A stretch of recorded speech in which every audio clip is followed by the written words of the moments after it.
Driving on the road in the southern part of Brazil, Heinrich Frank sees a strange hole in the middle of modern development. The geologist has never seen anything like it, so he looks closer and finds something strange. There are strange caves like the one Frank found all over Brazil. For a long time, people thought early humans made them, but the size of the tunnels and the scary claw marks on their walls pointed to a much stranger explanation. So if neither humans nor natural forces dubbed these tunnels, what did?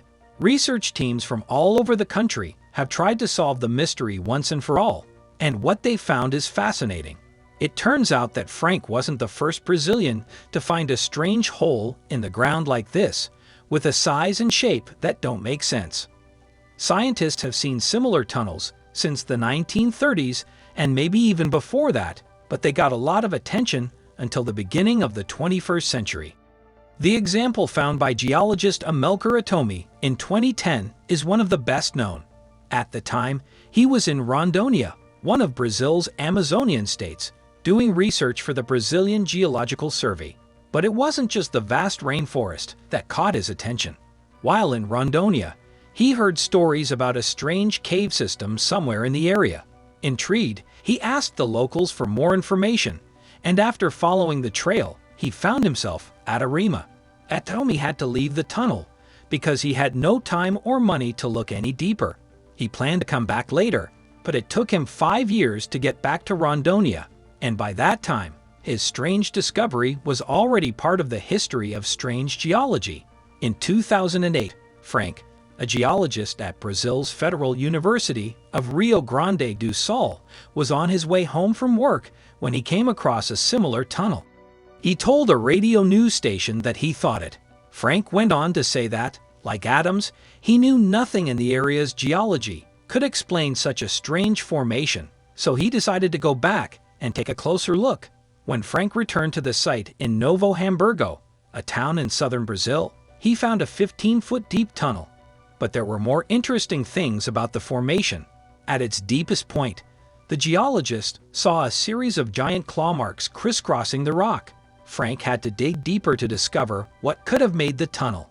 Now really interested, Frank started looking for paleobros all over the area and found them in plenty. On a 145-mile stretch of new road near Porto Alegre, almost 3/4 of the road cuts had the formations, though in some cases they were empty, while others were full of trash. One tunnel was only 4 feet wide and would have been 250 feet long at one time, according to the person who found it. The rock face was covered with the same sinister patterns. Frank noticed that no geological process in the world makes long tunnels with a circular or elliptical cross-section that branch and rise and fall with claw marks on the walls. In 2015, he discovered that the strange tunnel he'd seen on the hillside was also a paleobro, and a significant one. The burrows were a network of tunnels that went for about 2,000 feet, and the shafts were as high as 6 feet and as wide as 5 feet in some places. In the neighboring state of Santa Catarina, the more grand paleobros are even bigger in some places, with the top of the tunnel reaching the height of a 7-story building. Some people think they were made at least 12,000 years ago, but they could be much older. If humans didn't make them, then who did? If ancient animals made them, then they must have been big. In the 21st century, the largest mammal in South America is the tapir, which weighs about 650 pounds. But when the tunnels were made, there were much bigger animals roaming the wilds of what is now South America. Frank thinks that the larger tunnels were made by giant ground sloths, a megafauna that went extinct at the end of the last ice age. These animals could grow as big as an African elephant and sometimes reach 20 feet in length and almost 9,000 pounds. They first appeared in South America more than 30 million years ago and then moved to North America. Most people thought the animals went extinct around 12,000 years ago, and today we only know about them from fossils. However, experts now think these huge clawed mammals may have left their mark differently. According to a new study, Frank says that several types of giant ground sloths could have made the paleobros of Brazil. However, other theories have been put forward to explain the strange ancient tunnels that run through the Amazon region. He's found around 1,500 of them in Rio Grande do Sul alone. And when he's not in the field, he searches Google for photos that might show examples of the phenomenon that haven't been seen before. With a lot of claw marks, Frank told the world, "I get excited because it's the home of a prehistoric animal, and we're the first ones to go inside." In an interview with Discover, he said, "Sometimes you get the feeling that there's some creature waiting around the next corner.